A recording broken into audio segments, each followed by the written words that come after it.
হুযায়ফা না খেয়ে দুর্বল হয়ে যেতে পারে, কিন্তু আব্দুল্লাহ ইবনে হুযায়ফার ঈমানের দুর্বলতা এখনো আসে নাই। প্রিয় ভাইরা আমার, খাবার ফেলা দিছে, এইবার বাদশার কাছে যখন নিয়ে আসছে বাবাজি,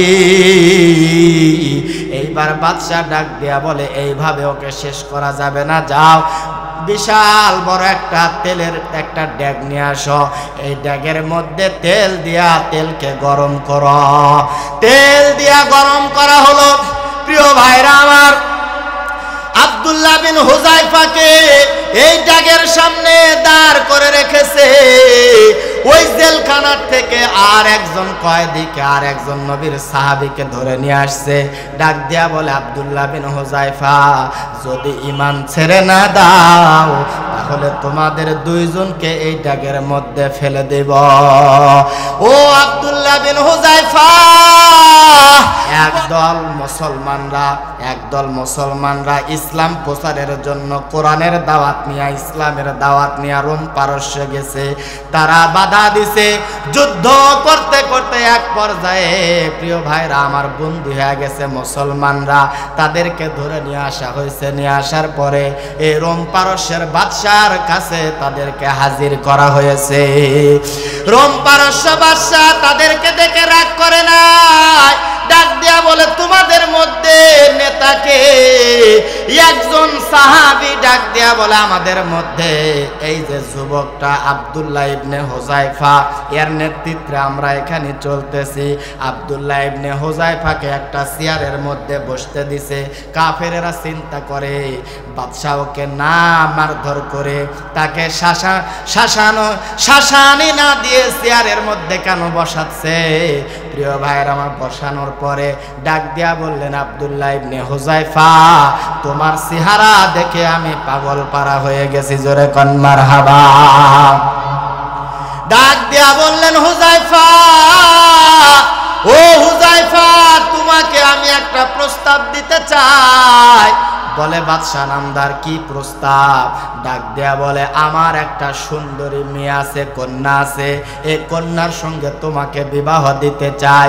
ও হুযায়ফা, এই রোমের অর্ধেক রাজত্ব তোমাকে লিখে দিতে চাই। আব্দুল্লাহ ইবনে হুযায়ফা ডাক দেয়া বলে, ও বাদশা, কি কারণে আমাকে এত বিশাল অফার দেওয়া হচ্ছে? এইবার বাদশা ডাক দেয়া বলে হুযায়ফা, এই একটা শর্ত, সেই শর্তের নাম হলো তোমাকে ঈমান ছেড়ে দিতে হবে। আব্দুল্লাহ বিন হুযায়ফা ডাক দিয়া বললেন, রোমের বাদশা অর্ধেক কেন, এই পুরা রোম সাম্রাজ্য যদি আমাকে লিখে দেন, এরপরে আমি ঈমান ছাড়ব না। কারণ ঈমান নিয়ে যদি কেউ কবরের মধ্যে যায়, আল্লাহ রাব্বুল আলামিন এই দুনিয়া সমান 10 দুনিয়া বড় একটা জান্নাত দিবে। প্রিয় ভাইরা আমার, যখন অস্বীকার করছে, ডাক দিয়া বলে যাও এদেরকে কারাগারে বন্দী করো। সব মানুষগুলাকে একটা কারাগারের মধ্যে রাখছে, আব্দুল্লাহ বিন হুযায়ফাকে আর একটা কারাগারের মধ্যে রাখছে। আব্দুল্লাহ বিন হুযায়ফাকে এবার পরীক্ষা শুরু করে দিছে, ঈমানের পাওয়ার দেখতে চায়। প্রিয় ভাইরা আমার, বলেন তো মুসলমানদের ঈমানের পাওয়ার আছে না নাই? আর জোরে বলেন আছে না নাই? এ ভাইয়া, 7 দিন হলো খাবার দেয় না। 7 দিন পরে ডাক দিয়া বলে আব্দুল্লাহ বিন হুযায়ফা, তোমাকে যদি আমরা খাবার দেই তুমি খাবে নাকি? আব্দুল্লাহ ইবনে হুযায়ফা ডাক দিয়া বলে, হ্যাঁ আমার প্রচন্ড ক্ষুধা লাগছে, দাও আমাকে খাবার দাও।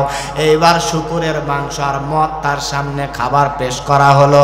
আব্দুল্লাহ বিন হুযায়ফা নাকের কাছে নিয়া ডাক দিয়া বললেন, এ রোমের পারস্যের কুত্তারা, শুনে রাখো, মুসলমান ইমানদার নবীর সাহাবীরা কখনো হারাম খাবার খায় না, হারাম খাবার খাবো না। শুনে রাখো, আব্দুল্লাহ ইবনে হুযায়ফা না খেয়ে দুর্বল হয়ে যেতে পারে, কিন্তু আব্দুল্লাহ ইবনে হুযায়ফার ঈমানের দুর্বলতা এখনো আসে নাই। প্রিয় ভাইরা আমার, খাবার ফেলা দিছে। এইবার বাদশার কাছে যখন নিয়ে আসছে বাবাজি, এইবার বাদশা ডাক দেয়া বলে এইভাবে ওকে শেষ করা যাবে না, যাও বিশাল বড় একটা তেলের একটা ড্যাগ নিয়ে আসো, এই ড্যাগের মধ্যে তেল দিয়া তেলকে গরম করো। তেল দিয়া গরম করা হলো। প্রিয় ভাইরা আমার, আব্দুল্লাহ বিন হুযায়ফাকে এই ড্যাগের সামনে দাঁড় করে রেখেছে।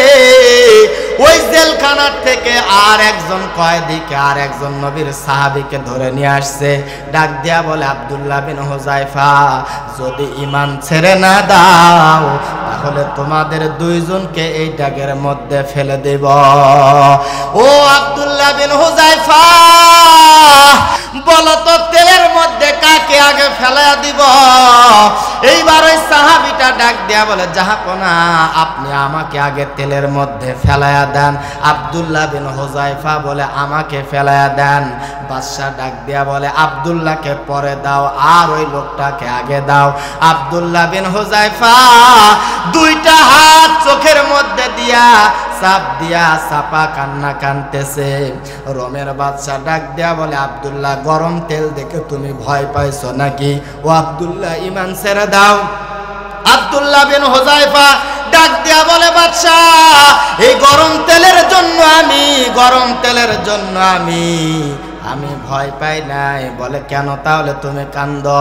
আব্দুল্লাহ বিন হুযায়ফা ডাক দিয়া বলে, হুজুর, ওই লোকটা আমার আগে জান্নাতে যাবে, এই জন্য আমি আফসোস করে কাঁদতেছি। আমাকে আগে জান্নাতের মধ্যে দাও। প্রিয় ভাইরা আমার, বন্ধুরা আমার, এইবার আব্দুল্লাহ বিন হুযায়ফাকে ডাক দিয়া বললেন, না, তোমাদেরকে যদি আমি শেষ করে দিই তাহলে আমি হেরে যাব। আব্দুল্লাহ বিন হুযায়ফাকে ডাক দিয়া বললেন, তোমাকে শেষ একটা শর্ত দিব। বলে, কি শর্ত? বলে, আমার কপালের মধ্যে যদি একটা চুম্বন করো। আব্দুল্লাহ বিন হুযায়ফা, তাহলে ওই যে কারাগারের মধ্যে যে 40-39 জন মানুষ আছে সবগুলাকে আমি ছেড়ে দিব। আব্দুল্লাহ বিন হুযায়ফা চিন্তা করলো, আমি একটা চুমু দেওয়ার কারণে সব নবীর সাহাবীরা যদি মুক্তি পেয়ে যায়। প্রিয় ভাইরা আমার, আব্দুল্লাহ বিন হুযায়ফা বলল, একটা চুমু দেওয়া যায়। এ ভাইয়া, এই ঘটনা দিয়ে আপনাদেরকে বুঝাইতে চাই, প্রিয় ভাইরা আমার, ইমানদারেরা কখনো জালেমদের কারাগারের জন্য, শাস্তির জন্য ভয় পায় না।